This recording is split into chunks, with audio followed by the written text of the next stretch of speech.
আমি আছি ছুরিকাটা গরুর হাটে। আমার সামনে 5টি এরে বাছুর দেখা যাচ্ছে, জার্সি এবং ফ্রিজিয়ান জাতের এরে বাছুর।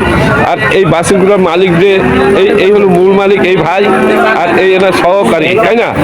মানে আপনারা মানে উনি আর আপনি কি বাগে ব্যবসা করেন না উনি আপনার সহকারী? আর একজন সহকারী। তাহলে ভাই এই আজকের এই বাজার থেকে সঠিক যে বাজার দর এটা কি আমার দর্শকদের জানানো যাবে? আপনি কি বলবেন? যাবে। আচ্ছা ঠিক আছে, আপনি বলবেন সঠিক যে বাজার দরটা। হ্যাঁ, এই যে ইনি একজন ক্রেতা, উনি তো এটার দাম বলেছেন দেখলাম। আচ্ছা, এখন এই যে আপনার এই ফ্রিজিয়ান একটা বাছুর, এটা কত দাম চাচ্ছেন আপনি? 62। বেচার দাম কত? 62। আপনার দাম বলছেন কত? বলছেন হ্যাঁ কত? 56 বলছে। দর্শক উনি 56 বলছে, আমরা 62,000 টাকার দাম চাইছে। তবে আমার মনে হয় আর 2-1,000 টাকা হইলে বিক্রি করে দিতে পারে। হ্যাঁ, আচ্ছা, তারপরে ওই যে সাদা গরুটা ওই পাশে, ওটা কোন জাতের? মানে 100% খাঁটি ফ্রিজিয়ান, আর এটা হলো ক্রস, দুই রকমের ভেজাল। মানে একেবারে সাদা। আচ্ছা, এই গরুটা একটু ধরেন।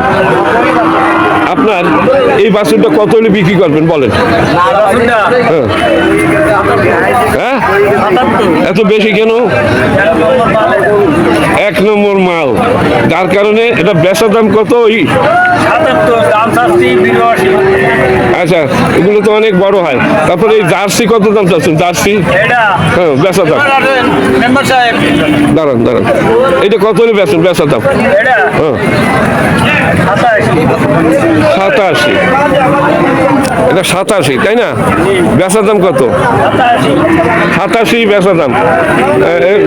জার্সি জাতের একটা এরকম দর্শক 87,000 টাকা উনি দাম চাচ্ছে। হয়তো 80 তো নিচে বেচবে না, 80-র উপরে বিক্রি হবে। আচ্ছা, এই যে এইটাও তো বেচার না, এইটা কত দাম চাচ্ছে? 80। দর্শক 80 করে দাম চাচ্ছে, এগুলো অনেক বড় হয়। আচ্ছা, আরেকটা আবার ফ্রিজিয়ান আছে, এইটা কত বেচছেন? হ্যাঁ, এত বেশি দাম না? বাজারে যে একটা অরিজিনাল যে দাম, অরিজিনাল ফ্রিজিয়ান। আচ্ছা, কয় মাস বয়স হয়েছে? এগুলো তো বলে অনেক 14-15 মণ মাংস আমি দেখেছি। আচ্ছা দর্শক, উনি এটার দাম চাচ্ছে, বিক্রি দাম কত? বিক্রি দাম বলবেন? আচ্ছা, উনি বলছে ঠিক আছে, আপনি একটু জান, আপনি বলে দেন। এই যে মূল মালিক ভাই, উনি ক্যামেরার সামনে মুখ দেখাইতে চায় না, ওনার সহকারী দেখাচ্ছে। আচ্ছা, আপনি দাম বলবেন আর উনি হ্যাঁ বলবে, আর কিছু না, সঠিক যে বাজার দর। আচ্ছা, এইটা কত হলে দিতে পারবেন? 85। ভাই বলতে 82 হলে দিতে পারবো। 82। হ্যাঁ, আচ্ছা, 82-র উপরে যাইতে হবে। ভাই 82 কেনা না? আচ্ছা, তাহলে 82-র উপরে দাম দিয়ে কিনতে হবে। আর এইটা আপনি বলেন দেখি, ভাই আমার সাথে আছে, এইটা হ্যাঁ কত হলে দিতে পারবেন? ভাই উনি বলছেন যে 87 হলে দেওয়া যাবে। মানে এখন আপনারা তো 2-1,000 টাকা লাভ হলে গরু ছাড়েন। আচ্ছা, উনি 87 বলছে, আপনি বলেন যে কত হলে দিতে পারবেন? 85 কেনা? আচ্ছা চর্চা, এটা 85 কেনা উনি বলতেছে। আর এইটা কত হলে দিবেন? একই রেট, 80-র উপরে কেনা দর্শক এগুলো। আচ্ছা, খুব সুন্দর সুন্দর গরু। আর এই সাদাটা একেবারে সঠিক বাজার দর। হ্যাঁ 85। ভাই কি বলেন? 2-1,000 কম হলে মানে 80-র নিচে তো আর দিবেন না? 80-র নিচে দিবে না। আচ্ছা, আর এই যে ছোট সপ্তাহে যে ক্যাটরাটা, 60 হলে বেচা কেনা হবে দর্শক। এই যে এনার এখানে 5টি গরুর দাম আপনাদের দেখানো হলো, জানানো হলো।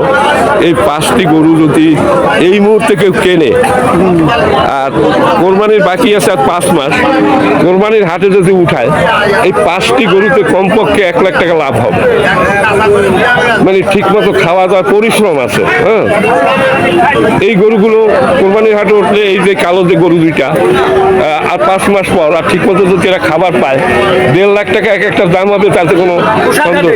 হ্যাঁ, পোশাক খাতে। আচ্ছা, তাহলে এই যে এর পূর্ণ বয়স যখন হবে তখন দাঁতা 2.5 বছরের নিচে তো আর দাঁতে না। হ্যাঁ, আচ্ছা, আর অনেক সময় দেখা যায় দাঁত ছাড়াও গরু অনেক বড় হয়, এই জাত তো সেই বড় জাত, তাই না? আচ্ছা, এখন আর 5 মাস পর এই এক একটা গরু কত বিক্রি হইতে পারে আপনারা ব্যবসায় আপনারা বলতে পারেন? হ্যাঁ, তার পিছনে তো খরচ আছে, তাই না? বর্তমানে তো মনে হয় প্রতিদিন 300 টাকা খরচ এক একটা পিছে, আর যত বড় হবে তত খরচ বাড়বে। আমি দেখেছি একেবারে মানে সর্বশেষ খরচ 10,000 টাকা মাসে, এইরকম দেখেছি, বললেন এক একটা গরুর পিছে, তাই না? দর্শক, এই হলো সুরিঘাটে গরুর হাট, জেলা যশোর এবং উপজেলা কেশবপুর, ইউনিয়ন হাসানপুর, বগা এই জায়গার নাম, আর হাটের নাম হলো আপনার সুরিঘাটে গরুর হাট। দর্শক, দারুণ একটা হাট। এই হাটটি প্রতি রবিবার বসে, এখানে দূর দূরান্ত থেকে। হ্যাঁ, বৃহস্পতিবার কি এইরকম গরু আসে? এর সাথে কম না বেশি? বেশি আসে। তাহলে বৃহস্পতিবার আর রবিবার এই হাটটি বসে, প্রচুর পরিমাণ গরু এখানে আসে। দর্শক, আমি রবিবার আসি, আমি জানতাম না যে বৃহস্পতিবার এই হাটটি বসে, আমি আজকে জানলাম। আপনাদের এখানে হাসিল কত? 350 টাকা হাসিল গরু প্রতি, ছোট বড় সব। দর্শক, খুবই সুন্দর একটা গরুর হাট। এই হাটটাও একেবারে ছোট না, মোটামুটি একটা ভালোই গরুর হাট। দর্শক, গরুটাই ঘুরি ঘুরি বাদাম বেচতেছে, ওগুলো তো আচ্ছা।